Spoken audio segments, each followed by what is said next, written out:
Welcome to Dr. Lottie, Science with Soul. I am Dr. Lottie and the host of this podcast. Today, I am honored to introduce Ervin Laszlo. He is an Hungarian author, philosopher of science, systems theorist, integral theorist, and originally a classical pianist. Ervin Laszlo is a philosopher and systems scientist and is the founder and president of the international think tank, the Club of Budapest, and of the prestigious the Laszlo Institute of New Paradigm Research. He is the recipient of various honors and awards, including honorary Ph.Ds from the United States, Canada, Finland, and Hungary. Twice nominated for the Nobel Peace Prize in 2004 and 2005, he received the Goi Peace Award, the Japan Peace Prize in 2001, and the Assisi Mandir Peace Prize in 2006. He has published more than 101 books and over 400 articles and research papers. Laszlo was also the subject of a 1-hour PBS documentary titled Life of a Modern-Day Genius, Ervin Laszlo. He is a member of numerous scientific bodies, including the International Academy of Science, the World Academy of Arts and Science, the International Academy of Philosophy of Science, and the International Medici Academy. He was elected member of the Hungarian Academy of Science in 2010. In 2019, Ervin Laszlo was cited as one of the 100 most spiritually influential living people in the world, according to the Watkins Mind, Body, Spirit magazine.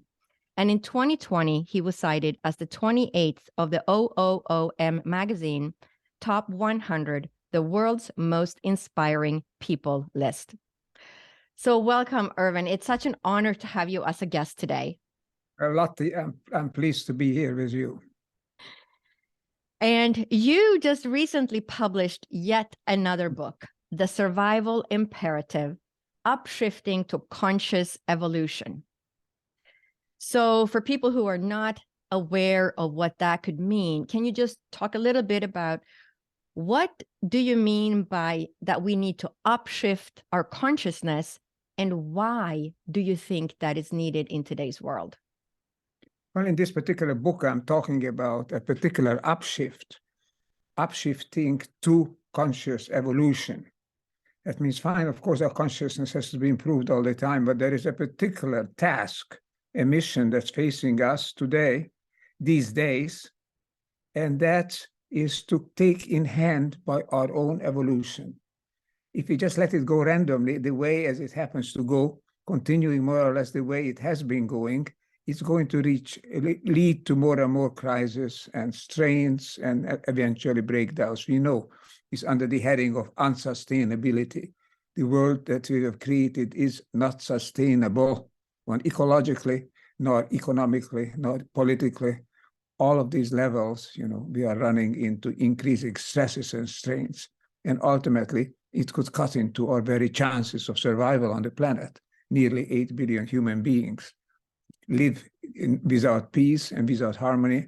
It's very difficult to think that it could be possible. So we need to upshift and take our own further development in hand. I call it evolution because the new concept of evolution, is not just biological the gene evolution of our body. The new concept is that everything evolves, including the entire biosphere, including the universe itself, but certainly the human community and human beings within the community are in constant change and evolution.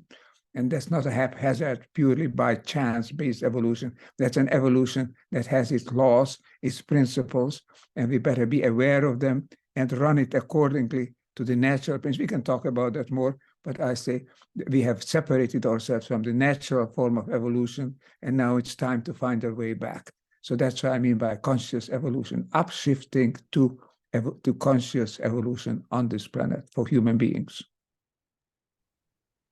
So we see a big divide here in the United States with some people holding on to, I would say, more greed and power.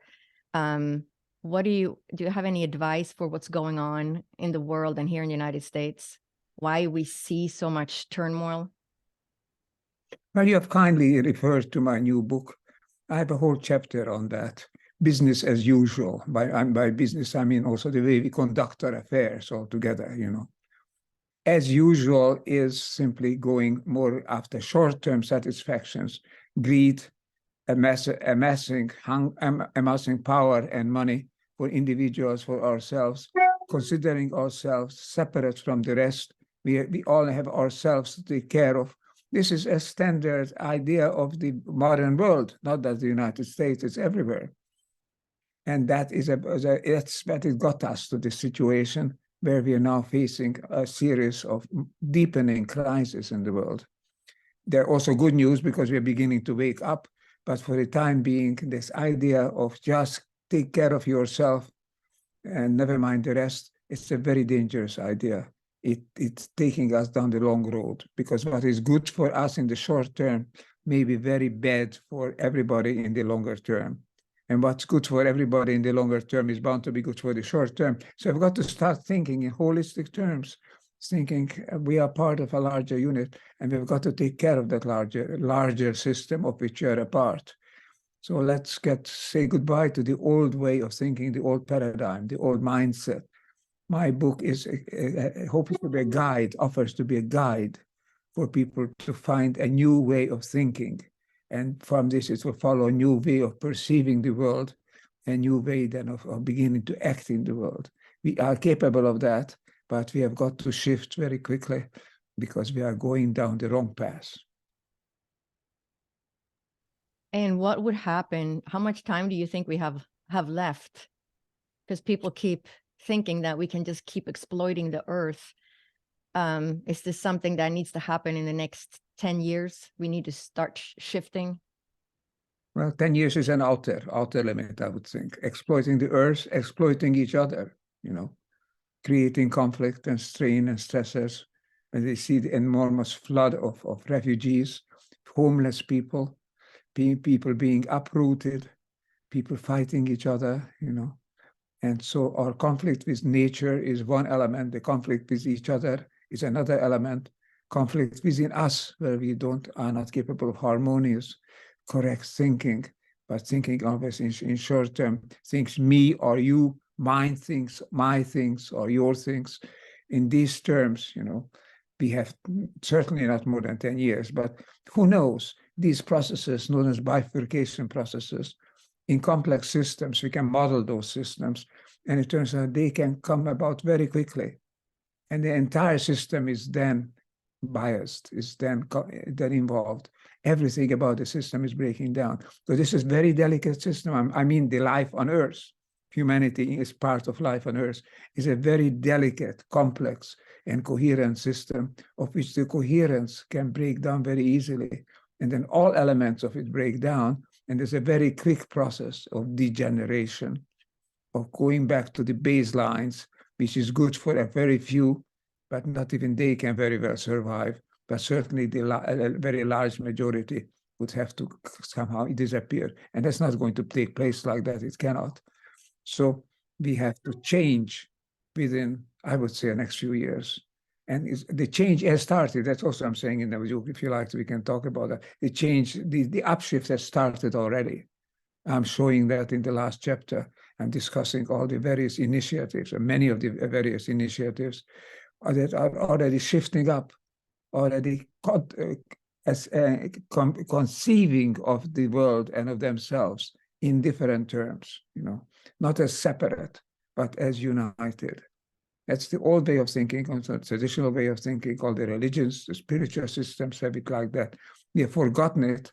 So we've got to return. I say return to peace and harmony on earth means returning to the ways, the natural way of thinking, returning to the way nature operates, which is by coherence, by wholes, not by creating just parts and fragments who are at war with each other. So here we are in an exciting period in human history.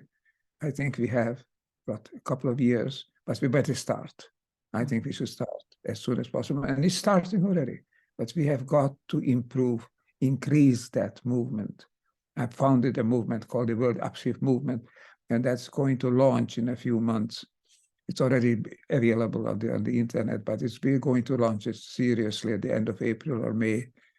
And that's together with my book, it's going to create an impetus for upshifted, upshifting to a harmonious and peaceful world. That is the message. That is the necessity.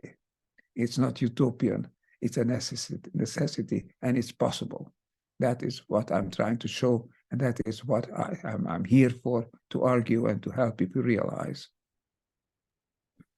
You talked about coherence, and so we're all part of the same quantum system. We're all part of the same Earth, and we're all linked together.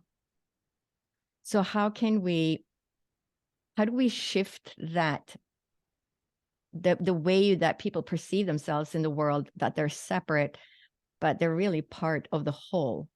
And how do we help people make that shift? Well, go down deeper into yourself.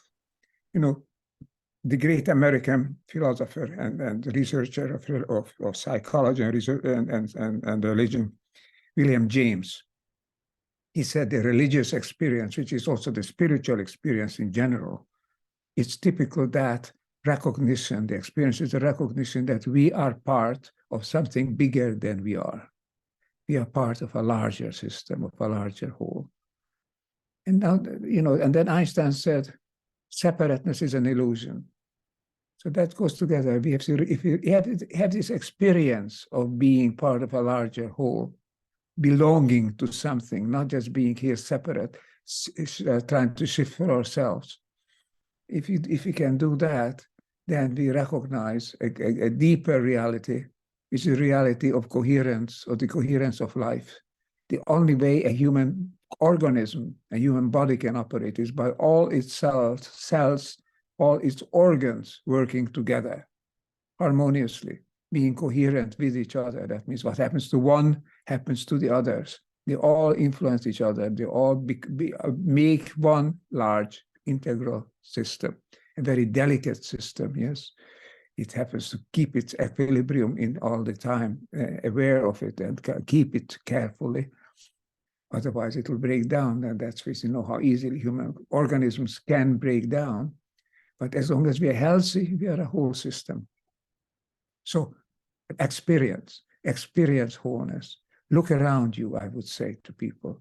Look around, see how the world, how nature operates, where all things is harmonious, where all things work together. Look at the surface of humanity, the political system, the economic system, fighting one against the other, making zero-sum games, which is my game is your loss, your game is my loss. And that is creating and increasing tension always in the world. We need good competition for good things, competition for working together, for being harmonious. We need peace and harmony on earth. That is the message also that I'm showing in this new book, the path to peace and harmony on the planet. We have to experience it, we have to look around, and then try to be part of it, part of nature. It's there, you experience it because we are part of that. Just allow your deeper insights to come to the fore. Not always just look at the immediate advantage, because what is good for you in the short term, as I said, is not necessarily good for the whole system in the long term. Very wise words. I know in your book you talked about, you had some examples of the politicians and the way they operate, and they say, well, let's make America great again and go back to, you know, what they feel is good for the nation. What's wrong with those statements that politicians make when they say make America great again? I think it means make America great again and put America first. It's all ideas that seem good on the short term. At first sight, it seems good. But I think we have got to, the life on earth great again. We have got to put life on earth first. All life, basically. We cannot separate things off. Otherwise, we'll pay the price. If it would be truly a separate system of just mechanical parts put together, we can then replace it. We can just put a bigger part here, a more powerful engine behind it, etc. It's like would be a car or even a good bicycle. It doesn't work like that. If what you're doing to any one part, you do it to all the other parts too. So you have got to create a system that works as a whole. And nature works like that. Indigenous cultures work like that within their environment. They were one with nature. Of course, they had conflict. Of course, they had fights. But they didn't kill each other off. They didn't rob each other of the very chances of life. Besides conflict, there is a deeper unity. We can perceive that. We can experience it. We can look around. We can look at science, what it tells us. The new quantum sciences tell you very clearly there is no single quantum that will be independent of the other. It's all a quantum system. The whole universe is a quantum system. Certainly life on Earth is a highly embedded, interdependent, coherent system, if it works.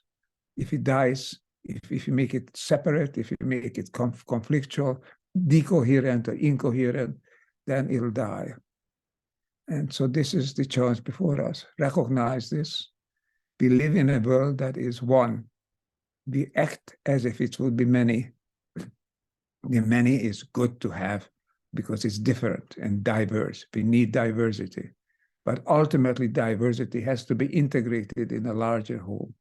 What is only good for one is not good for the rest, or may not be good for the rest. So that's the message. Holistic thinking that has been there for centuries.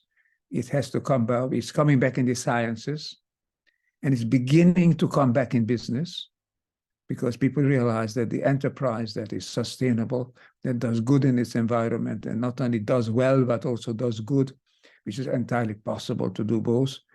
Those are the enterprises that are successful, that are here to stay. And those that fly by night outfits that are just trying to take advantage of whatever holes, gaps in the system they find that they can exploit, those are the systems that will break down sooner or later. And they're doing a great deal of harm in the meanwhile. So politics is slowly will be waking up. I'm confident of that's going to happen. We see current politics of war and trying to dominate each other. This kind of politics is creating such tensions that are taking apart the system. Sooner or later, it will wake up. Individuals are waking up. Scientists have woken up. Spiritual people have recovered the old spirituality of oneness, of wholeness. And politicians are coming around to that. They have to come around. And that is a short term, it's a great hump, because when you are in a narrow squeeze, then people look at their own advantage, just worry about my system, my nation, my world, never mind the rest. And that creates such tensions and strains that will be increasingly difficult to counter. So sooner or later we'll wake up, but the sooner we wake up, the better it will be for us and for everyone. You keep talking about that we're all one quantum system, we're all part of the whole. Would you say that the universe itself is its own system, creating, striving for equilibrium or homeostasis? But the universe is not a random system. It's not a passive system in which anything goes. That was the idea of the Newtonian paradigm, the great Newtonian system, where everything was separate. Only mechanical laws operated. And whoever brings in more force, then combining it with the Darwinian system of the survival of the fittest, whoever brings more force in this passive mechanical system will ultimately reap the benefits. And that turns out not to be the case, because the universe is not a passive, not a random system, not a system where you can do anything. It's an oriented system. People talk about the living universe. But in a way, it's a metaphor. It's not life as we know biological life, but it's a sensitive and sentient system.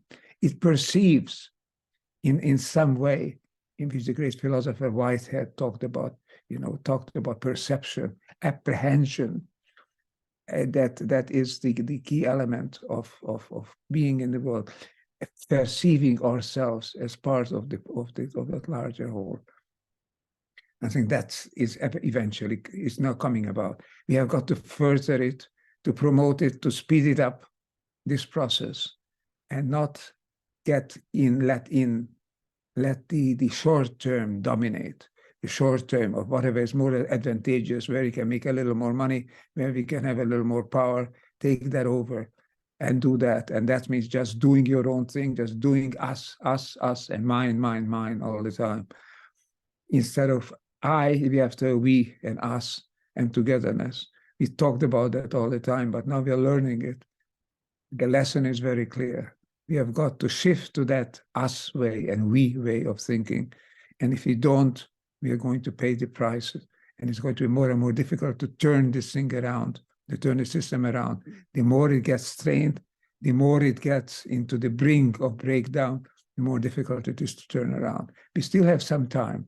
I think let's be the change. That's what Gandhi said. Be the change you want to see in the world. And the change we need and we want to see in the world is to be one.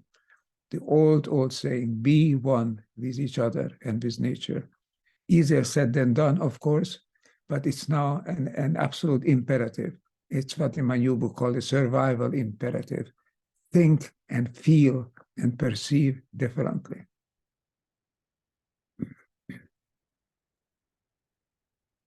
So how do we make people, even if we have a movement of people upshifting their consciousness and doing what's right for the earth, how do we influence our politicians? How do you see that movement coming to life?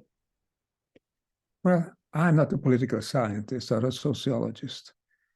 I'm a living being who is trying to be sensitive to what goes on around us. I see that we interact in more ways than we think, not only through our money, through our influence. We interact also through our consciousness. If we think differently, that's contagious. And that's the good contagion. It's not a virus. It's the good contagion. It's the upshift contagion. I think we thinking conscious people, if our consciousness changes, the consciousness around us also changes, because we are connected in multiple levels. So don't think you can do, or anybody can do anything you like, and without affecting the rest. We affect the rest whether we like it or not, whether we know it or not. If we are ourselves the upshift that we want to see in the world, that will motivate people around us to follow that upshift and themselves to become part of it.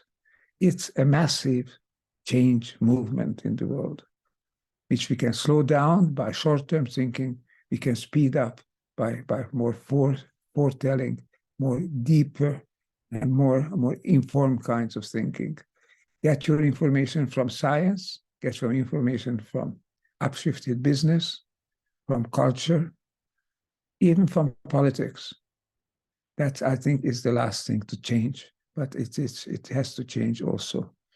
We are now at a cusp of a new politics. Many parts of the world are shifting in a negative way, shifting in an extreme sense, just looking at the short-term self-interest. It's a hump which at the same time catalyzes the counter position, the position saying that doesn't go like that. You've got to do something different. So nothing is independent of anything else. Even by challenging the system, we catalyze change. And ultimately, if we just allow that change to penetrate from deeper, from our minds, from our heart, that change will come about and speed up the rest. We are part of the world, so let's be a good part of it. Then the world will take care of itself. I love it. Such wise words, because we're all connected. And so if we change, other people will change as a result. So all the listeners out there, don't feel like you can't make a change, because if you change, change will happen. Yeah. Do you have, I know we're coming to a close of this episode. Do you have any advice or message for the listeners? Wake up, and be part of it. It's a change movement in the world. A change which I call upshift, you can call it whatever you like. It's a change toward oneness, toward wholeness, toward recognition, toward selfness, toward being a better person in a general sense of the term, not just doing little good here and there, being ourselves what we are meant to be, an integral, coherent part of a larger whole. Gaia, the system of life on Earth, we now have named it and we think about it as a living system of which we are part. Just like the cells are part of our body, we are part of the living biospheric Gaia system, which in turn is part of the universe, which is an evolving universe. But here on Earth, we are part of a living, breathing, and evolving system. Let's be a good part of it. If we do that, I think life can flourish on Earth. If we forego this chance, we face the very possibility, which is a very real possibility, of mass extinction. Scientists know this. I think we should all recognize it. Not a joking matter. We have children, we have grandchildren. I myself have also 2 great grandchildren. I think we want to take care of future generations as well. We have to think in global terms and in longer term terms. That is, I think, the message. It's great. It's wonderful to live at a time like this. Don't let the short-term problems overwhelm you. Be part of the big upshift that is gathering force in the margins and is moving toward the center. Move with it, help to move it to the center so we can all flourish together on this planet.